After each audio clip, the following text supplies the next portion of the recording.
Genesis tidu baako. Na asase nyinaa sofo ye anokro kasa kro. Na wotu kwanfa apue no. Wohunu asase tambi wo sinia asase so. Na wotena ho. Na osese won ho se. Wie, moma yanyo ntaya na yanto.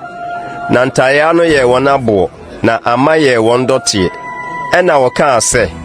Wie, moma yanchechiri kuro na yanto abantentina na tifi beduru soro. Na yemfa nyidin na yanhweti asase nyinani.